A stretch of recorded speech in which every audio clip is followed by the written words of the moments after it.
Roger Stone, welcome to the program, sir. Mark, thank you very much for having me. You know, Roger, you and I have never really gotten along, but I have to say this. To watch you go through this has been gut-wrenching. I just want the American people to understand.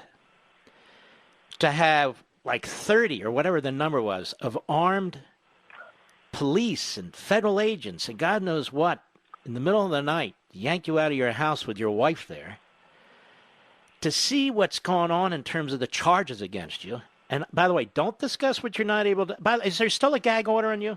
The gag order has been repealed. Obviously, there are a number of things in the sealed documents of the trial that I'm not able to discuss. But for the first time ever, I'm able to defend myself for the first time in 16 months. God. The judge ruled that if I were able to speak on social media or radio shows like this, it would taint the jury. It doesn't speak to whether the Washington Post or the CNN was tainting the jury, of course. Well, I even said some time ago, why is there still a gag order on Roger Stone? The trial's over. The trial's over. She's the one sentencing. Why is there a gag order? She said that it was to protect the jurors and the witnesses as if I am a gangster. Look, just because I dress like a gangster doesn't mean I am a gangster. I had no previous criminal record. When they raided my house, I didn't own a firearm, although I strongly support the Second Amendment. I didn't have a valid passport. I had no intention of fleeing, but they showed up with 29 heavily armed FBI agents in SWAT gear, a K-9 unit of dogs in case I fled, I guess, a battering ram to smash in the front door. They arrived in 17 armored vehicles. There was a helicopter overhead, 2 amphibious units on the canal behind my house with frogmen who were armed. For a 67-year-old man being charged with nonviolent process crimes.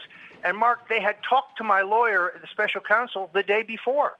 All they had to do was say, we're charging your client, bring him in. And I certainly would have come. It cost the taxpayers $1.1 million, and we still don't have an answer as to who in the FBI approved this over-the-top raid. But we do know this. CNN was allowed to film the whole thing 25 feet from my front door, even though my dead-end street was sealed and no other media was allowed in. Do you think at some point one day you might bring a civil case against CNN and some of these other entities to get depositions and get to the bottom of it? You probably don't have any money, so that might be difficult. Well, Judicial Watch first filed a Freedom of Information request for all emails between CNN and the FBI. The FBI stonewalled it. Now Judicial Watch, Tom Fitton, who I think does a great job, has filed a lawsuit for that information. I know from the security camera footage, CNN showed up exactly 11 minutes before the FBI. This has to be the shortest stakeout in American criminal history. And they had no interest in any of this, did she? No. None whatsoever. In fact, I was barred from discussing it. Specifically, on a motion of the government, I was prohibited from criticizing the FBI, the special counsel, the Justice Department, or any member of Congress whatsoever in my defense. I was barred from doing so.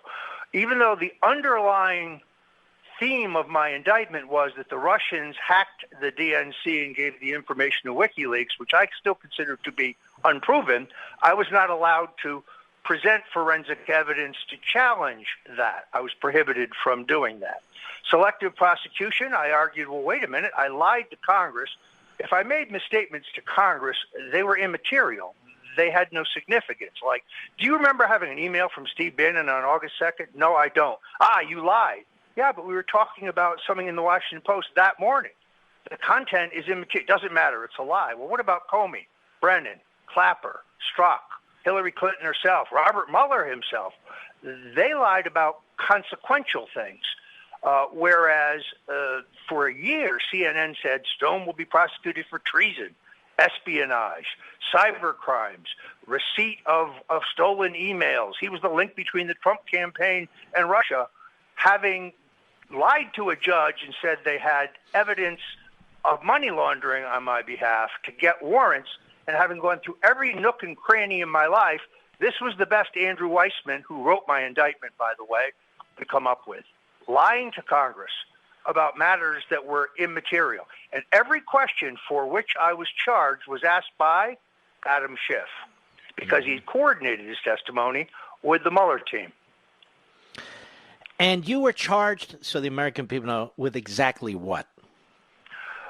Lying to Congress and therefore obstructing the investigation into Russian collusion, but specifically lying about the Trump campaign's interest in the WikiLeaks disclosures, an interest that I argue Donald Trump himself brought to the public for 142 times in September and October. It wasn't a secret. In other words, there was no underlying crime for me to lie about. Why does any of this matter? To lie? Why does any of it matter?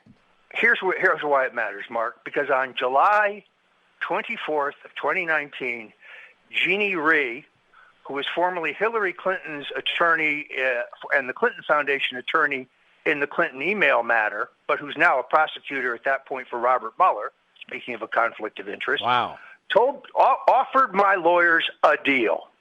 If your client, Roger Stone, will confess about 36 phone conversations he had with candidate Donald Trump in 2016, all of which were longer than 30 minutes, if he will remember the way we want him to, we would argue for no jail time. And I declined because it would be a lie. I never discussed WikiLeaks or Russia or anything Russia-related with candidate Trump. That's just a fact. The same thing he said in his written answers to Mueller. It's the same thing I said on Meet the Press. It happens to be the truth. So I declined to bear false witness against Trump. That's what this was really all about. Can you hold on through the break? Sure, absolutely. All right. Talking to Roger Stone. I'm very, very concerned about how this man has been treated. Very concerned. And I want to explore this further. I'll be right back. We're talking to Roger Stone. Roger Stone, how many years does this judge want to put you away for?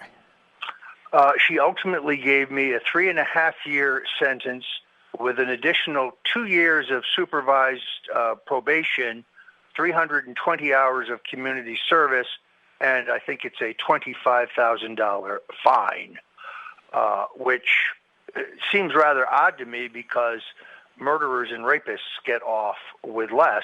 The original sentencing recommendation of the 4 prosecutors who ultimately resigned from my case, who, by the way, were not career prosecutors, were not career line prosecutors. Every single one of them had been an Obama or Clinton appointee in a different branch of government. So this idea that these were careerists objecting to fixing the system for Roger Stone is nonsense.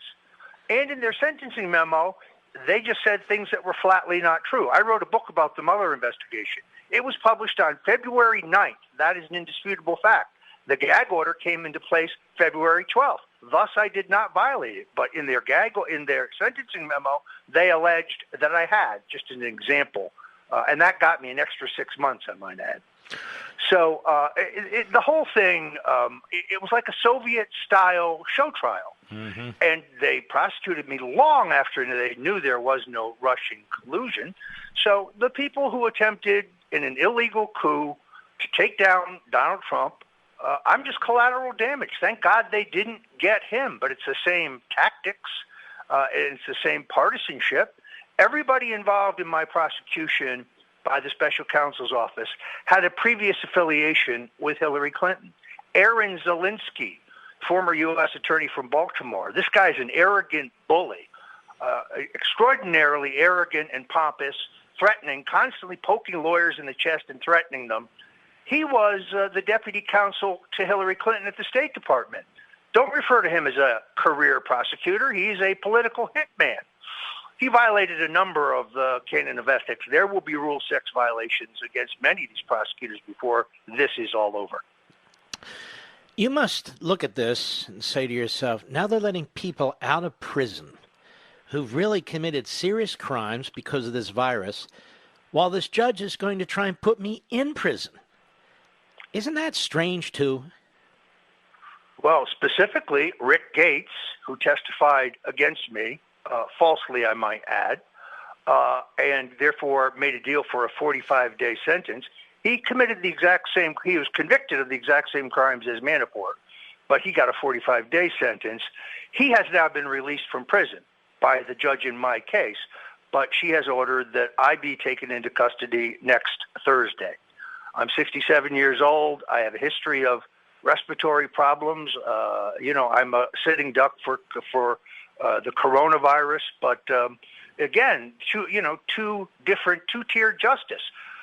The judge wouldn't allow us to argue selective prosecution. Even all those other people I mentioned, Clapper, Comey, Brennan, et al., had lied. And now it seems that Michael Avenatti can get out of prison, Michael Cohen can get out of prison, Rick Gates can get out of prison, but Roger Stone is going to the hoosegow. And we have this issue with the jury foreman who was clearly biased, politically biased. The judge wouldn't strike her from the jury. And just, what was it, a couple days ago, in the midst of all this virus reporting, she just decides, the case you made wasn't strong enough. You're not going to get a new trial, and off we go. Yeah, I mean, the fact is the jury foreperson, and by the way, she outed herself. Her name is Tamika Hart. She chose to go on CNN and become known. In 2019, she attacked me by name and the president on social media, both Facebook and Twitter. She specifically attacked me on the day I was arrested. She attacked me subsequently. Of Donald Trump, she said he was the Klan president. And she said all of his supporters are racist. That would presumably include you and I. Yet she hid that during jury selection. And although these things were on her social media settings were on private during the trial. So when the judge says it was Stone's lawyer's duty to know, there was no way for us to know. First of all, the law says you're allowed to rely on the fact that the juror is telling the truth. Ironically, as soon as my trial was over, she closed her Facebook account and opened a new one. I would. Why, and when we asked for the ability to subpoena Facebook to find out what her tweets were about, because on the stand in a public hearing, she said she couldn't remember, the judge denied us that ability. I believe the Supreme Court guarantees every defendant a right to an impartial and indifferent jury. There were no Republicans on my jury. There were no Trump supporters on my jury. There were no Jews on my jury. There were no union members on my jury. There were no military veterans on my jury. There was nobody with less than a college education, but a majority of the jurors had post-college education, and there were a number of political appointees in both the Clinton and the Obama administration on my jury. But this is deemed to be a jury of my peers. And, of course, the judge was appointed by Obama. And, it's not just your case. You talked about Manafort. You look how Manafort was treated. He's still sitting in prison. How long has he been in prison, Roger? It's got to be almost 2 years now. He's 71 years old. He's had, I believe, 2 heart attacks. He's not in good health. He's older than I am, so I think he's 71 or 72. I'm unfamiliar with the idea of being incarcerated before you've been convicted of any crime. I didn't understand that at the time. Judge Jackson is also the judge who dismissed the wrongful death suit by the Benghazi families against Hillary Clinton. It's interesting, the ruling denying me a new trial based on juror misconduct has been criticized by Jonathan Turley, by Alan Dershowitz, as well as Judge Napolitano. None of them think that this opinion was rightly decided. But nonetheless, my only option is to appeal, which will cost $1 million. $1 million I don't have. And that's if I survive coronavirus. I mean, you're clearly, it's a political prosecution, and clearly you'll be a political prisoner. That's the way I view this. I can't help it. This whole Russia thing is so much BS. We know now the Obama administration was behind this, with the FBI and the intelligence agencies and all the rest of it.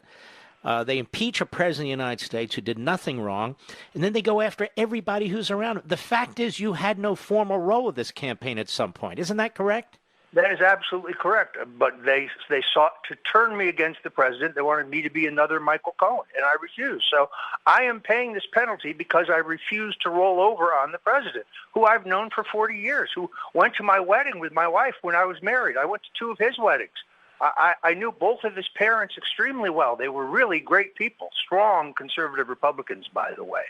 I have great affection for the president. I have wanted him to run for president publicly since 1988. I want him to run in 88. I want him to run in 2000. I want him to run in 2012. And then, my dream was answered in 2016, and he has exceeded my expectations. I agree. This is the most conservative president in American history. Do you have a defense fund? I do. It is stonedefensefund.com. 65,000 Americans have contributed. I raised $2 million for my initial trial.